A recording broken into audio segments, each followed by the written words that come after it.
डोडो TV.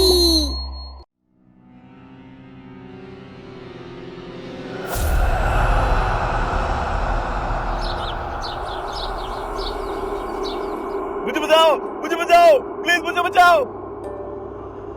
गांव से शहर जाने वाला रास्ता जो कि रेलवे क्रॉसिंग से होकर गुजरता था, उस पर भीड़ लगी हुई थी। वहां पर एक कार खड़ी थी जिसमें से एक आदमी को लोग चिल्लाते हुए देख रहे थे, पर वो चिल्ला क्यों रहा था इसका किसी को कोई अंदाजा नहीं था।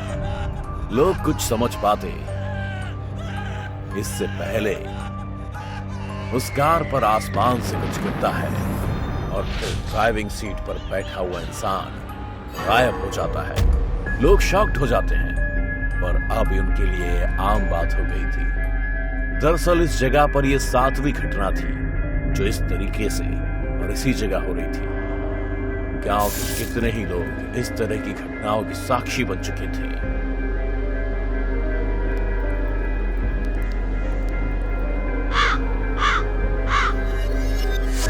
यार समझ नहीं आता ये भूत पिशाच का काम है या कुछ और। भाई मुझे तो बस इस बात का डर लग रहा है कि अगला कौन होगा। कोई मेरा अपना हुआ तो। मैंने तो कार चलाना ही छोड़ दिया है। इन सब के पीछे कौन है, जब तक ये पता नहीं चल जाता तब तक मैं कार को हाथ नहीं लगाऊंगा। पर ये पता कैसे चलेगा यार, ये तो कोई पैरानॉर्मल एक्सपर्ट ही बता पाएगा। सुनो, हम लोग किसी से मदद मांगे क्या? गांव वालों की और कार चलाने वालों की जिंदगी का सवाल है। वो लोग गांव के मुखिया के पास जाते हैं। सारी बातें सुनकर मुखिया जी कहते हैं, मैं शहर में रहने वाले एक ऐसे आदमी को जानता हूं, पर उन्हें लाने किसी को जाना पड़ेगा, और वो भी खुद गाड़ी से। वो बस से नहीं आएंगे।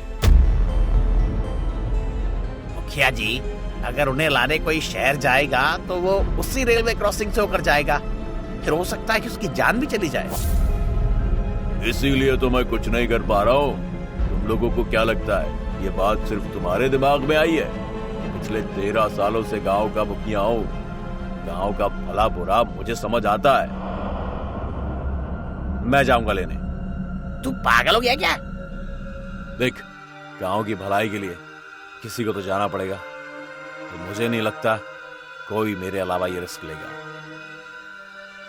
हाँ, तो तू बलि का बकरा तू क्यों बनेगा? तो भाई तू बन जा।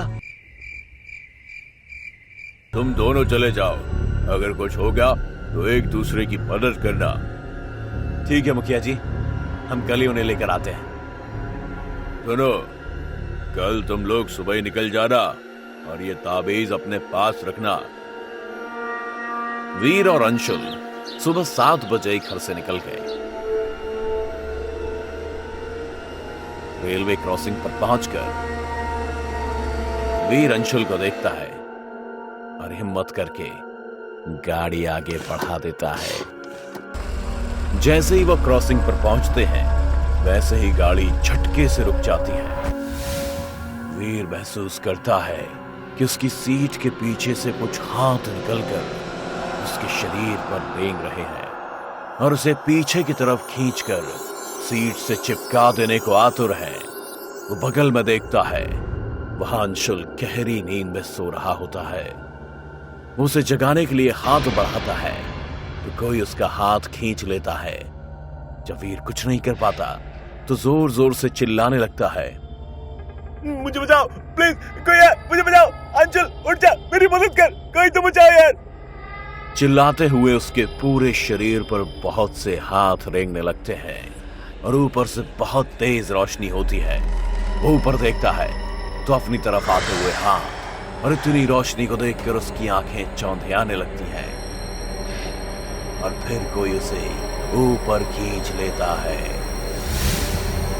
इस घटना के तुरंत बाद अंशुल की आंखें खुल जाती हैं और वो बगल में वीर को ना पाकर ऊपर देखता है तो कार की छत में गोल सा छेद बना होता है। मैं क्या करूं? तेरे बिना कि मैं क्या ही करूंगा जिंदगी में। वो जोर जोर से रोने लगता है, फिर खुद से बोलता है, मैं तेरी मौत को जाया नहीं जाने दूंगा भाई। जिस काम को तूने शुरू किया उसे अंजाम तक मैं पहुंचाऊंगा। और वो गाड़ी से उतरकर लोगों से मदद मांगता है। किसी तरह से कार को धक्का देकर वो रेलवे क्रॉसिंग को पार करता है और कार की ड्राइविंग सीट पर बैठकर उसी कार को चलाते हुए शहर की ओर बढ़ जाता है। वीर की आंखें जब खुलती हैं तो वो शॉक्ड हो जाता है। वो अपने आप को एक खाली कमरे में पाता है। रूम को देखकर उसे लगता है कि कोई लाइब्रेरी होगी। वहां बहुत सारी बुक्स रखी होती हैं। वो खुद को सही सलामत देखकर चौंक जाता है। वो खुद के चेहरे को छूकर देखता है। मैं जिंदा हूं? मैं मरा नहीं? कहीं मैं आत्मा तो नहीं बन गया? ये मैं कहां गया हूं? कोई है? कोई है? कोई मुझे सुन सकता है क्या? उठता है और चारों तरफ देखता है। सिर्फ किताबें ही किताबें दिखाई देती हैं उसे। तभी उसे चर चर की आवाज सुनाई देती है। वो पलट कर देखता है तो पाता है कि ढेर सारी किताबें उसकी तरफ आ रही होती हैं। वो डर जाता है। वो पीछे सरकने लगता है और पीछे दीवार से टकरा जाता है और वहीं बैठकर चिल्लाने लगता है, मुझे मत मारो, प्लीज प्लीज मुझे जाने दो। तभी एक किताब के पीछे से बहुत तेज रोशनी निकलती है और उस रोशनी के साथ वीर के हादसे से पहले हुए हादसे का शिकार पुरुषोत्तम निकल कर आता है। पुरुषोत्तम भैया, आप इतने कमजोर कैसे हो गए आप? हाँ, मैं। इधर अंशुल पैरानॉर्मल एक्सपर्ट को लेकर गांव आ जाता है। वहां खड़े लोग कार को आते देखकर सोचते हैं कि इन लोगों का भी कहीं वही हश्र ना हो जाए। अंशुल कार को रेलवे क्रॉसिंग के पहले ही रोक देता है। वहां खड़े लोग देखते हैं कि एक कार से कोई प्रीस्ट जैसा उतरता है। अंशुल उस जगह को दिखाते हुए उन्हें उस गांव में हुए पहले 7 हादसों के बारे में बताता है। फिर उसने अपनी और वीर के साथ घटी आप बीती भी सुनाई। इसके बाद वो एक्सपर्ट के साथ पैदल ही मुखिया जी के घर जाता है। मैं आपका शुक्रगुजार हूं कि आप हमारी मदद के लिए यहाँ आए। अंशुल से मुझे सारी बात पता चली। आप कांच की बरनी मंगा लीजिए और एक काले रंग का त्रिपाल और एक हिम्मती लड़का चाहिए मुझे, जो उस जगह पर कार से जा सके। मैं ही जाऊंगा। वीर के साथ जो हुआ उसके बाद भी तुम जाओगे? हाँ, मुझे उसकी मौत की गुत्थी सुलझानी है। सिर्फ उसकी ही नहीं, गांव के जितने लोग मरे उन सबकी।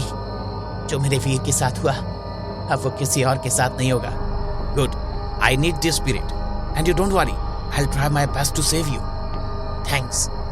वो लोग सारी तैयारियों के साथ रेलवे क्रॉसिंग पहुंचते हैं। एक्सपर्ट अंशुल को सब कुछ समझा देते हैं कि कैसे क्या करना है। तुम लोगों ने हमारे साथ जो हुआ उससे बहुत कुछ सीखा नहीं था क्या? भैया, आप यहाँ, ये हमारे साथ क्या हुआ था? हम यहाँ कैसे आ गए? वापस चले क्या? हम यहाँ कैद हैं, वापस कैसे जाए? तभी उन लोगों को एक काला धुआं आकर घेर लेता है। वीर पुरुषोत्तम को पकड़ लेता है और उसके पीछे छुप जाता है। वो धुआं धीरे धीरे एक भूतनी का रूप ले लेता है। उन लोगों ने अपना काम शुरू कर दिया। अब हमारे पास बहुत कम वक्त है। फाइनली अब हमें तुमसे मुक्ति मिल जाएगी। अभी तक तुम लोग मुक्ति का ही गीत गा रहे हो क्या? वैसे ये तुम्हारे पीछे छुपने वाला कौन है? अरे हाँ, ये तो मेरा नया शिकार है। इसे छोड़ दो, इसे हमारी तरह कमजोर मत बनाओ। लगता है कार से फिर कोई क्रॉसिंग पर आ रहा है। चलो, सब चलो। कल और आज में मुझे 2-2 इंसानों की शक्ति मिल जाएगी। फिर मैं और ताकतवर हो जाऊंगी। पर मैं पहले कल के शिकार की ऊर्जा तो ले लूं। उस रूम से अचानक सारी किताबें हवा में तैरने लगती हैं।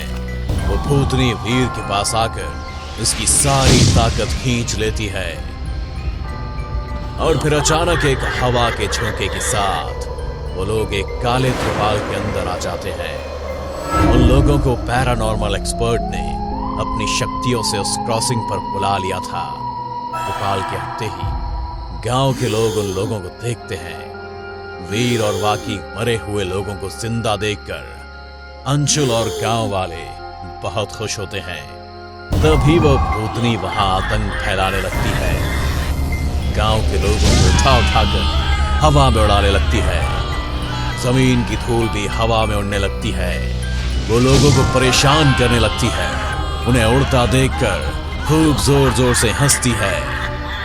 तुम इंसान लोग और तुम्हारी दुनिया बड़ी मजेदार होती है, इसलिए तो एक बार इस दुनिया से और तुम लोगों से मिलने के बाद मैं किताब में वापस ही नहीं जा पा रही। तुम आत्मा तो नहीं हो, तुम हो कौन? ओह, तो आप भी इस दुनिया में हैं। मुझे लगा आप सिर्फ किताबों में मेरा खात्मा कर सकते हैं। एक्सपर्ट उसके पास आते हैं। वो जैसे ही उसकी तरफ बढ़ते हैं वैसे वैसे वो शांत होने लगती है। हवा में उड़ते हुए लोग भी जमीन पर आ जाते हैं। दूर रहना मुझसे। अब बताओ तुम कौन हो? मैं नहीं बताऊंगी। तुम नहीं बताओगी? नहीं, तुम मेरा कुछ नहीं बिगाड़ सकते। पैरानॉर्मल एक्सपर्ट अपने दोनों हाथों से उसे पकड़कर दबा देते हैं और वहीं रखे बरनी में उसे बंद कर देते हैं। वीर, पुरुषोत्तम और बाकी 6 लोग जिन्हें उस भूतनी ने कैद कर रखा था उसकी तरफ देखते हुए बोलते हैं, तुम लोगों को इसने ज्यादा नुकसान तो नहीं पहुंचाया ना? हमारी सारी एनर्जी खींच ली उसने और हम सभी को निर्बल बना दिया। तुम सब जिंदा बच गए, यही काफी है। इस इविल सोल के बारे में तुम में से किसी को पता है क्या? हाँ, इसका खात्मा करने के लिए इसके बारे में जानना जरूरी है। ये राइटर वैकुंठ राय के हॉरर नॉवेल की भूतनी है। ये कैसे संभव है? रुक जाओ, मैं इसी से पूछता हूँ। ये कहकर वो बरनी से उस आत्मा को बाहर निकालते हैं और उसका हाथ पकड़ लेते हैं। क्या तुम सच में नॉवेल से निकली हो? क्यों आई हो तुम किताब से बाहर? मैं नहीं बताऊंगी। पता है वैकुंठ राय की कहानियां इसलिए प्रसिद्ध क्यों होती थी? क्योंकि वे अपनी कहानियों में जान डाल देते थे। उनके पात्र ऊर्जा से भरे होते थे। न्याय संगत कहानियां होती थी, पर पता नहीं क्यों उन्होंने इसे अपनी कहानी में बहुत परेशान किया और मुक्ति भी नहीं दिलवाई। ये उनसे संतुष्ट नहीं थी। इसने उन्हें बदलाव करने का बोला, पर वो नहीं माने। तो इसने उनकी ताकत खींच ली और उन्हें मार दिया। और फिर इससे पता चला कि इंसानों की ऊर्जा से ये शक्तिशाली बन सकती है। तो शक्तिशाली बनने के लिए इसने हम सबका इस्तेमाल किया। मैं इसे लेकर जाता हूं। आप सब लोग अब निश्चिंत हो जाइए। मुखिया जी से मिलकर उस बरनी को लेकर वहां से अंशुल की कार में बैठकर चले जाते हैं और फिर से नॉवेल की ओरिजिनल प्रतिलिपि को मंगाकर पूरे विधान से उस आत्मा की शांति के लिए दुआ करते हैं। वो आत्मा वापस उस नॉवेल में चली जाती है। वो एक्सपर्ट फिर उस नॉवेल को चला देते हैं और उस आत्मा का अंत कर देते हैं।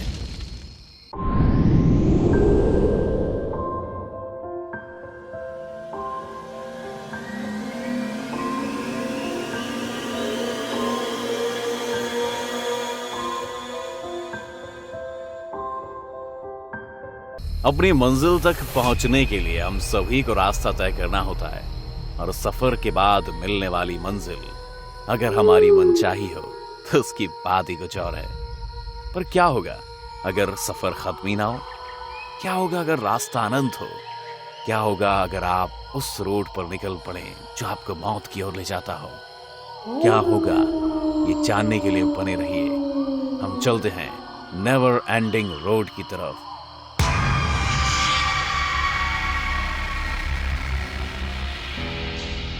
विनय और उसके दोस्त अपने टिपिकल अमीर माँ बाप के बिगड़े हुए लड़के थे। उन्हें ना गरीबों की परवाह थी, ना उनकी फिक्र। उनका जो मन करता था वो करते। उनका कोई कुछ बिगाड़ने वाला नहीं था। पर कभी ना कभी ऊंट पहाड़ के नीचे आ ही जाता है। कभी जल्दी तो कभी देर से। विनय और उसके 7 दोस्त एक दिन पास ही के गांव में रात के समय चले गए।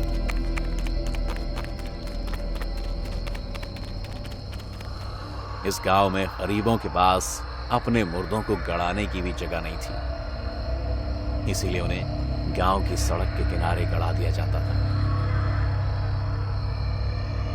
इसी सड़क के पास लगे एक बोर्ड में लिखा था, हमें आराम से सोने दें, हम आपको आराम से सोने देंगे।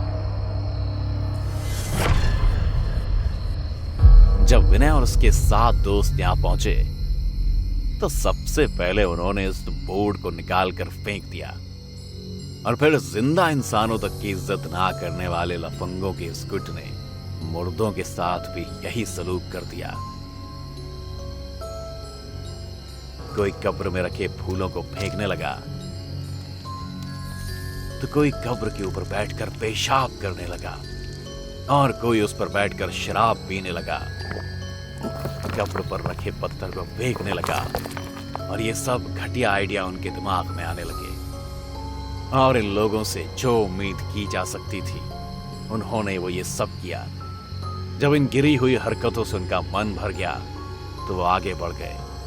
अभी तक जो कुछ हुआ वो विनय और उसके दोस्तों ने किया, पर अब किसी और की बारी थी। अब ऊंट पहाड़ के नीचे आने वाला था।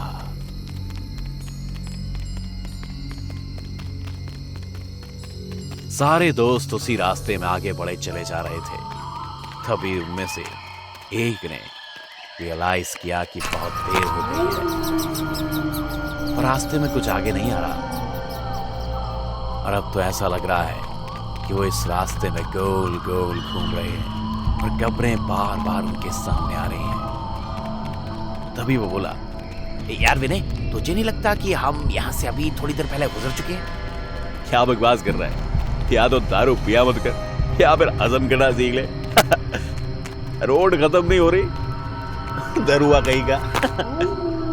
2-3 घंटे और चलने के बाद दोस्त की नजर घड़ी पर जाती है। उसकी घड़ी पर 7 बज रहे हैं, पर वो शाम के 7 बजे तो नहीं हो सकते। मतलब ये सुबह के 7 बजे हैं। तब सभी धीरे धीरे इस बात को समझ जाते हैं कि ना तो ये रोड खत्म हो रही है और ना ही रात। और चक्कू का ये गिरोह इस बार ना खत्म होने वाली रोड के अंदर फंस गया था। वो रास्ते में थके हारे चल रहे थे। तभी उनके सामने एक चुड़ैल आकर खड़ी हो गई। उसके बालों से उसका पूरा मुंह छुपा हुआ था, केवल उसकी लाल आंख नजर आ रही थी। इससे पहले कि वो डर के मारे भागते, वो बोली, हमने कहा था ना हमें सोने दो, हमने कहा था ना हमें सोने दो। और ये कहते ही कहते उसने अपने हाथ में रखा एक भाला सारे दोस्तों की तरफ फेंका और उनमें से एक के सीने से आकर लगा और उसकी वही मौत हो गई। घर से 8 निकले थे और अब केवल 7 बचे। वो चुड़ैल की तरफ पीट करके भागने लगे। तभी उनके सामने एक पिशाच आकर खड़ा हो गया। इसके चेहरे पर ना तो नाक थी और ना ही कान थे, एक आंख और एक मुंह था।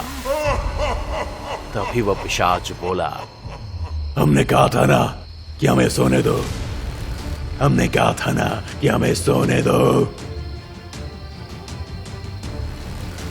और ये कहकर उसने अपने हाथ ऊपर किए और देखते ही देखते आसपास के पेड़ उखड़ने लगे और वो पेड़ आकर उनके दोस्तों पर गिरे।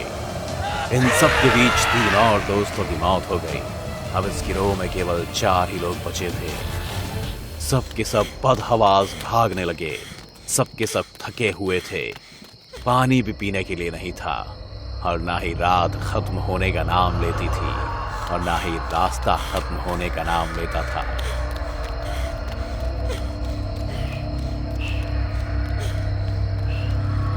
विनय, हमने सोते लोगों को परेशान करके अच्छा नहीं किया।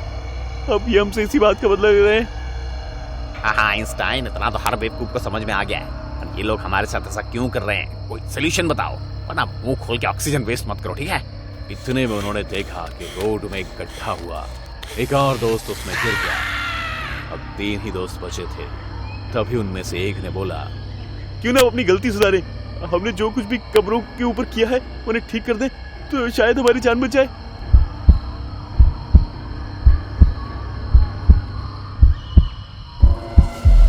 बिल्कुल ठीक कहते हो, चलो। ये कहकर तीनों वापस वहीं कब्रों की तरफ चले गए और जो फूल उन्होंने फेंके थे उन्हें वापस कब्र पर रख दिए। जो पत्थर उन्होंने हटाए थे वो वापस सही कब्र पर लगा दिए।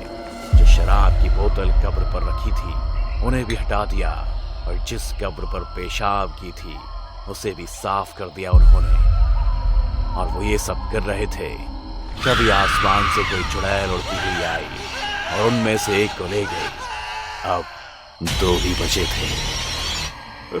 अब हम क्या करें मेरे? हमने तो सब कुछ सुधार दिया, तब भी कुछ फर्क नहीं पड़ रहा। रुको, तुम्हें याद है हमने सबसे पहले बोर्ड निकाल के फेंका था? हाँ बिल्कुल सही कह रहे हो विनय। क्यों ना उस बोर्ड को वापस ठीक वहीं पर लगा दिया जाए। हाँ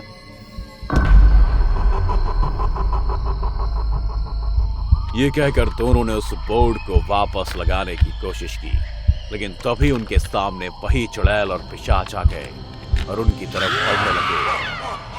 ये देखकर दोनों और तेजी से उस बोर्ड को उस पुरानी जगह पर गड़ाने लगे और इससे पहले कि चुड़ैल और पिशाच उनके पास पहुंचते उन्होंने बोर्ड को पुरानी जगह अच्छे से लगा दिया और देखते ही देखते चुड़ैल और पिशाच दोनों गायब हो गए। यही नहीं, धीरे धीरे आसमान से अंधेरा छाने लगा और सुबह हो गई। बचे हुए दोनों दोस्त अपनी गाड़ी में बैठकर भाग गए। मैं उम्मीद करता हूं कि इन सोते हुए लोगों को दोबारा कोई परेशान नहीं करेगा, और अगर करेगा तो आप जानते ही हैं कि क्या होगा।